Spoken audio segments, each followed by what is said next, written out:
जय भीम नमो बुद्धाय साथियों, आपको आज स्वतंत्रता दिवस की बहुत मंगल कामनाएं। जैसा कि आप जानते हैं 15 अगस्त 1947 को भारत आज़ाद हुआ था और इस आज़ादी के पीछे बहुत सारे शूरवीरों ने अपनी जान भी गंवाई थी। आज़ादी से पहले ब्रिटिश सरकार ने भारत के सामने एक शर्त रखी थी और वो शर्त ये थी कि हम भारत को जब आज़ाद करेंगे जब भारत अपने देश का संविधान लिख लेगा।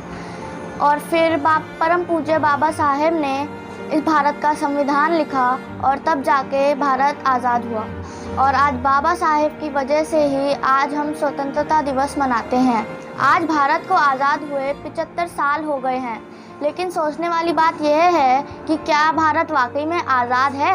भले आज भारत को आज़ाद हुए 75 साल हो गए हैं, लेकिन आज भी बहन बेटियों के साथ जो अत्याचार हो रहे हैं उनको देखते हुए मैं तो यह कहूँगी कि भारत बिल्कुल भी आज़ाद नहीं है। और जो लोग ये दावा करते हैं कि भारत आज़ाद है, मैं उनसे यह पूछना चाहूँगी कि अभी जो दिल्ली कैंट और त्रिलोकपुरी में 6 साल और 9 साल की बच्ची के साथ घटना घटी, क्या वो वाकई में आज़ादी है? शर्म आनी चाहिए उन लोगों को जो यह कहते हैं कि भारत आज़ाद है। मुझसे पूछ के देखिए, मैं एक लड़की हूँ, मेरी घर के बगल की दुकान पे भी मेरे को भेजने से पहले 100 बार सोचती है कि उसकी बेटी दुकान से सामान लेने के बाद सुरक्षित तो लौटेगी। कितना डर है मुझ में भी और मेरी माँ में भी। और हम बात करते हैं आज़ादी की।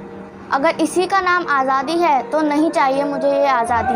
और मैं यहाँ पूछना चाहूँगी भारत सरकार से भी, जो स्वतंत्रता दिवस पर बड़े बड़े नारे लगाएगी, बड़े बड़े भाषण देगी, राष्ट्रीय ध्वज फहराएगी और आज़ादी का गुणगान गाएगी, लेकिन आज जो बहन बेटियों के साथ अत्याचार हो रहे हैं वो तमाचा है भारत सरकार पर, जो गुणगान कर रही है आज़ादी का और जो बड़े बड़े नारे देती हैं बेटी बचाओ बेटी पढ़ाओ का।